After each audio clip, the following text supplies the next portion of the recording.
경범죄로 취급됐던 스토킹 범죄를 막기 위해 21일부터 스토킹을 처벌하는 법이 시행됐죠. 닷새 동안 피해 신고가 무려 530건 접수됐고 첫 구속 사례도 나왔습니다. 초기에 경찰이 개입할 수 있어서 피해를 줄일 수 있을 거란 기대도 크지만 우려되는 점도 있습니다. 정지주 기자가 살펴봤습니다.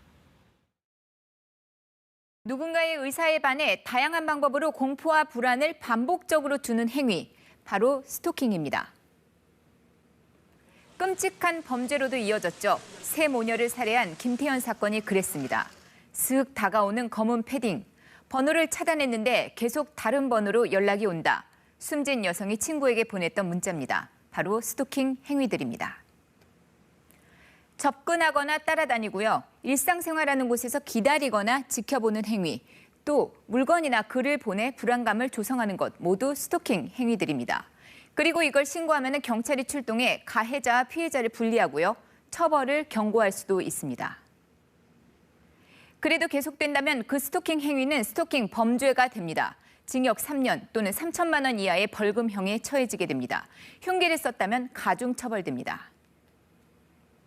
이런 내용들을 담은 스토킹 처벌법이 지난 21일부터 시행됐습니다. 시행 첫날 전북 전주에서는 전 여자친구 집 초인종을 계속 누른 남성이 현행범 체포가 됐고요. 서울에서도 지난 23일 첫 사례가 나왔습니다. 전 여자친구 집에 찾아가고 수차례 협박성 문자를 보낸 30대 남성이 입건이 됐는데요. 그리고 지난 25일 밤에는 서대문구에서 60대 남성이 현행범 체포됐습니다. 헤어진 여자친구 집을 찾아가 집을 발로 차는 등 난동을 부렸다죠. 체포되기 1시간 반 전에도 피해 여성의 집 앞에서 난동을 피워 경찰 경고를 받았습니다마는 같은 행위를 반복했다가 체포됐습니다.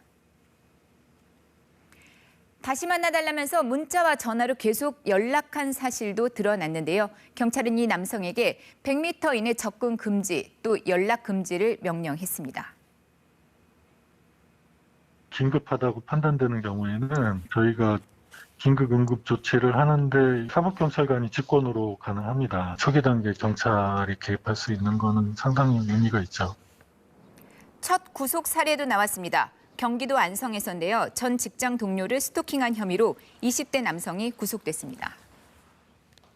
이 남성은 여성이 만나주지 않는다면서 신변 비관 문자를 보내고요. 그리고 여성이 새 직장까지 찾아가 주변을 서성였다죠. 그렇게 지난 21일 스토킹 처벌법 시행 후 피해 신고가 530건 정도가 접수가 됐습니다. 하루 평균 100건이 넘습니다. 그런데 올 1월부터 지난 20일까지 접수된 신고가 총 6,900여 건이거든요.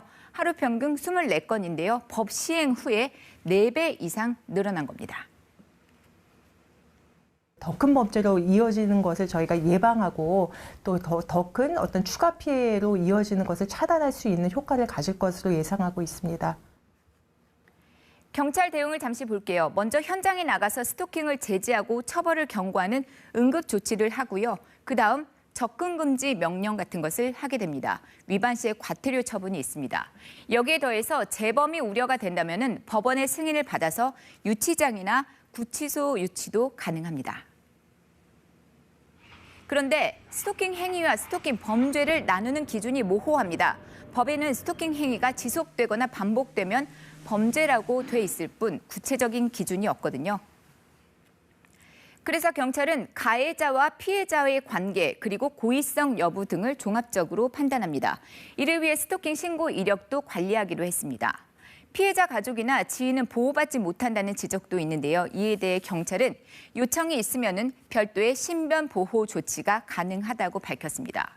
한편 스토킹 범죄는 피해자가 원치 않으면 처벌을 할 수가 없다죠. 그래서 가해자가 합의를 강요할 수 있다. 이런 우려도 있습니다. KBS 뉴스 정지주입니다.